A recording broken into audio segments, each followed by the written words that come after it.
দর্শক, হঠাৎ করে ডক্টর ইউনূস এই বছরের ডিসেম্বরের মধ্যে নির্বাচনের তাগিদ কেন দিলেন?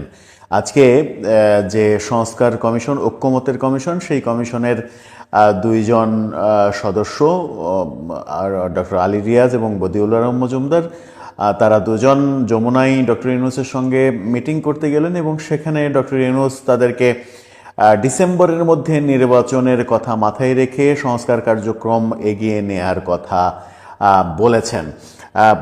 সংস্কার কমিশনের যে প্রেস নোট, সেই প্রেস নোটে এমন তথ্য জানানো হয়েছে। পরবর্তীতে সেই প্রেস নোট আবার পরিবর্তন করা হয়েছে। সরকারের মধ্যেই এক ধরনের সার্কাস যে চলছে, সেটা official Facebook page, chief adviser government, সেই অফিসিয়াল ফেসবুক পেজে তাদের বিবৃতিতে স্পষ্ট হয়েছে। সেখানে একটা বিশেষ দ্রষ্টব্য দিয়ে নোট আকারে ব্যাপারটা তুলে ধরা হয়েছে যে আমরা ভুলবশত আগে ডিসেম্বরের কথা বলে প্রেস নোট দিয়েছিলাম, সেটা আসলে ভুল ছিল। সঠিকটা আসলে কি ছিল? সরকার কেন টালমাটাল হয়ে যাচ্ছে? ডক্টর ইউনূস কেন হঠাৎ করে আবার ডিসেম্বরে নির্বাচন করে সরকারের অন্য গণতান্ত্রিক সরকারের কাছে ক্ষমতা হস্তান্তর করে চলে যাওয়ার কথা বলছেন? কোন চাপে পড়েছেন? আন্তর্জাতিক চাপ অনেক বেশি বেড়ে গেল কিনা, সেই আলোচনায় করব এই ভিডিওতে। থাকবেন পলিটিক্স টিভির নিয়মিত আয়োজনে।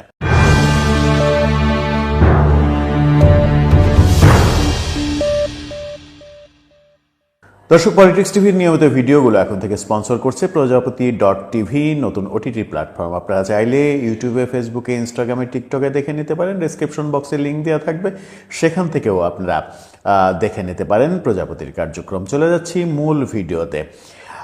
দেশের সেনাপ্রধান যখন দেশের বাইরে অবস্থান করছিলেন, আজকে সেনাপ্রধান ফিরে এসেছেন। ঠিক সেদিনই প্রধান উপদেষ্টার সঙ্গে বিশেষ বৈঠকে লিপ্ত হলেন ডক্টর আলী রিয়াজ, ঐক্যমত কমিশনের ভাইস চেয়ারম্যান, এবং সদস্য বদিউল আলম মজুমদার। এই দুজন প্রধান উপদেষ্টার সঙ্গে কথা বললেন যমুনায়। আজকে বিকেলের ঘটনা সেটি। তারপরে ঐক্যমত কমিশনের থেকে একটা প্রেস নোট দেওয়া হয়। সেই প্রেস নোটে বলা হয় যে আগামী ডিসেম্বরের মধ্যে নির্বাচনের কথা মাথায় রেখে রাজনৈতিক দলগুলোর সঙ্গে সংস্কার কার্যক্রম নিয়ে আলোচনা অব্যাহত রেখে তাদের কার্যক্রম চালানোর জন্য প্রধান উপদেষ্টা তাদেরকে তাগিদ দেন এবং সেখানে জনসচেতনতা তৈরির কথাও বলা হয়। সরকার কেন সংস্কার বিষয়ে জনসচেতনতা তৈরি করবে? সরকার জনগণকে কেন সংস্কার করতে হবে এটা জনগণকে বোঝাতে চাবে? জনগণের প্রতিনিধি যেহেতু রাজনৈতিক দলগুলো, রাজনৈতিক দলের সঙ্গেই আলোচনা করে কেন সিদ্ধান্ত হবে না? আলাদা করে কার্যক্রম হাতে নিয়ে জনসচেতনতা কেন তৈরি করতে হবে? সেটাও একটা বড় প্রশ্ন। কিন্তু ডক্টর ইউনূস ডিসেম্বরের মধ্যে নির্বাচন করে, সংস্কার করে, নির্বাচনের প্রক্রিয়া হাতে নিয়ে রাজনৈতিক দলগুলোর সঙ্গে আলাপ আলোচনা অব্যাহত রাখতে বললেন কেন, যেটি আবার পরিবর্তন করা হলো প্রেস নোটে। এবং চিফ অ্যাডভাইজার গভর্নমেন্ট সেটার অফিসিয়াল ফেসবুক পেজে যে বিবৃতিটা দেয়া হলো, এখন থেকে আমরা যখন ভিডিওটা করছি তখন থেকে 2 ঘন্টা আগে এই বিবৃতি দেওয়া হয়েছে। এবং সেই বিবৃতি, এর আগে সংস্কার কমিশনের যে প্রেস নোট, সেই প্রেস নোটে ভুল করা হয়েছে এমনটা বলা হয়েছে। সংস্কার কমিশন প্রেস নোটে কেন ভুল করবে, যেখানে বলা হয়েছে যে ডক্টর ইউনূস ডিসেম্বরের মধ্যে নির্বাচনের কথা বলেছেন? ডক্টর ইউনূস হঠাৎ করে ডিসেম্বরের মধ্যে নির্বাচনের কথা কেন বললেন? আন্তর্জাতিক চাপ বেড়ে গেল কিনা? আমেরিকার চাপ বেড়ে গেছে, এটা আমরা আগে থেকেই জানি। সেনাপ্রধান রাশিয়াতে সফর করেছেন।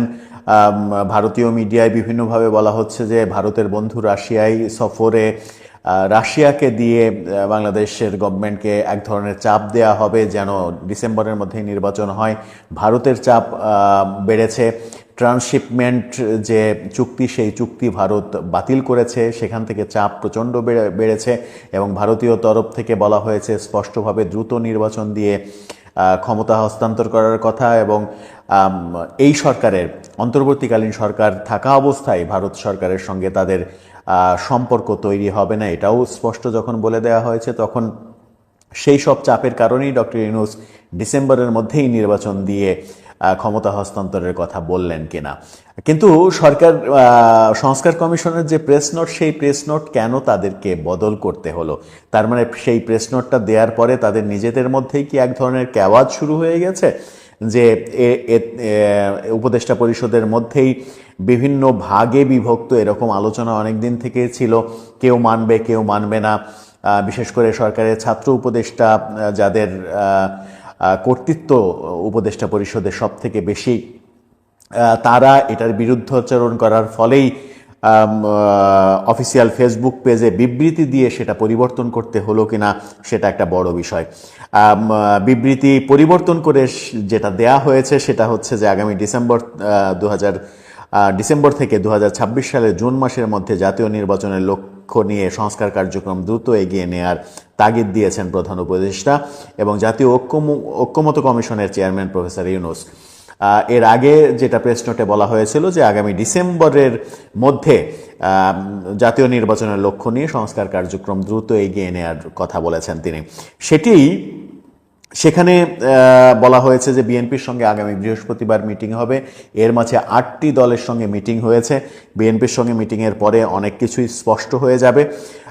সেখানে বলা হয়েছে সংস্কার কার্যক্রমের বিষয়ে জনমত যাচাই এবং সেই বিষয়ে জনসচেতনতা সৃষ্টির লক্ষ্যে বিভিন্ন কর্মসূচি গ্রহণ করা হয়েছে। সেখানেই একটা বড় প্রশ্ন যে জনসচেতনতা কেন তৈরি করতে হবে সংস্কার বিষয়ে।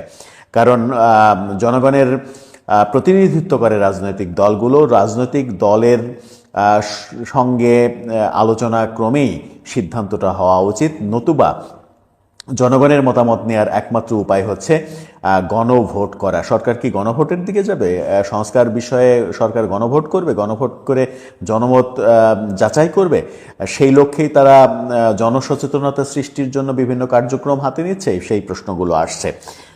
তিনি এই বিবৃতির শেষে যেখানে ব্র্যাকেটে সেই যে ভুল, সেই ভুলটা লিখে দেয়া হয়েছে এবং সেখানেই মূলত আমার মনে হয় যে গোমরটা ফাঁস হয়ে যায়। সেই সরকারের মধ্যেই ঐক্যমত্যের অভাব রয়েছে, সরকারের মধ্যেই নানা রকমের বিভেদ রয়েছে। সেখানে লিখা হয়েছে, ইতিপূর্বে ঐক্যমত্য কমিশনের দেয়া প্রেস নোটে ভুলবশত কেবল ডিসেম্বর মাসের কথা উল্লেখ করা হয়েছিল। প্রকৃতপক্ষে বৈঠকে প্রধান উপদেষ্টা ও জাতীয় ঐক্যমত্য কমিশনের চেয়ারম্যান আগামী ডিসেম্বর থেকে 2026 সালের জুনের মধ্যে জাতীয় নির্বাচনের লক্ষ্য নিয়ে সংস্কার কার্যক্রম এগিয়ে নেওয়ার তাগিদ দিয়েছেন। তার মানে হচ্ছে যে তাদের নিজেদের মধ্যে ভুল বোঝাবুঝি তৈরি হয়েছে এবং যখন বিভিন্নভাবে বলার চেষ্টা করা হচ্ছে যে এই সরকারকে আরও 5 বছর ক্ষমতায় রাখা উচিত, জনগণের মধ্যে এক ধরনের দাবি তৈরি করার চেষ্টা করা হচ্ছে এবং যেটাকে অনেকে সমালোচনা করছেন যে এগুলো সবই পরিকল্পিত কার্যক্রম।